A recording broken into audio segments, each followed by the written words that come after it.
Okay, guys, let's look at question 4, number 2, required 2. It says that we have to post transactions to the following accounts: cash, AR, and allowance for doubtful accounts.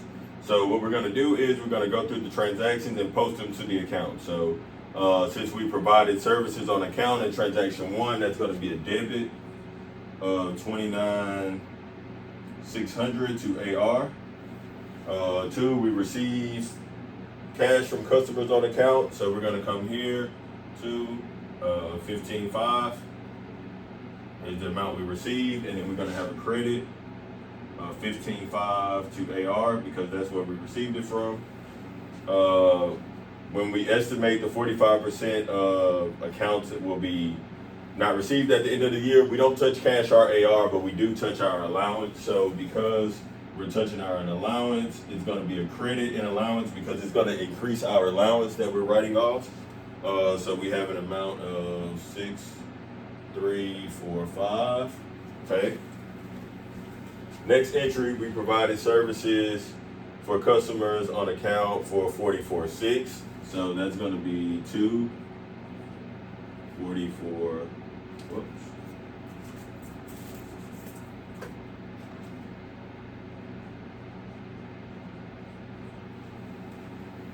Okay, and then the next entry, we received 10,000 from customers on account. So we'll come here.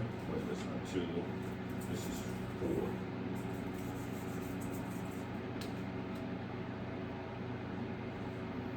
So on entry 5, we created 10,000 to AR, 10,000 to cash.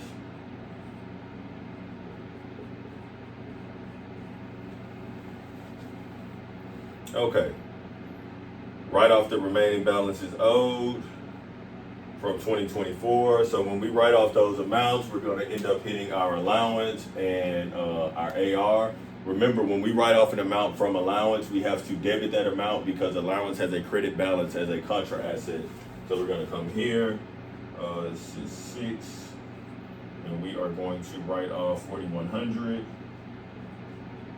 out of allowance. Oops. Not 41,000. 4,100. Okay, and then we come here. We're gonna write that out of. We're gonna credit that from AR. So 6 would be 4,100. Okay. So then, what do we have? We received 35.5 from customers on account. So when we receive 35.5, that's 7. Come here, 35,500, and then we received that cash, 7, 35,500. Okay, and then the last entry is that we estimated that 45% of the AR at the end of the year will not be received. So that's going to go over here to our allowance again. That's going to increase our allowance because that's our bad debt expense entry. So we'll come here, 8, increase our allowance, and the amount is 1850. If you need to know how I got to the 1850, the first video for the chapter 5 homework will show you how we got to that amount, right? And then here we have to do our total.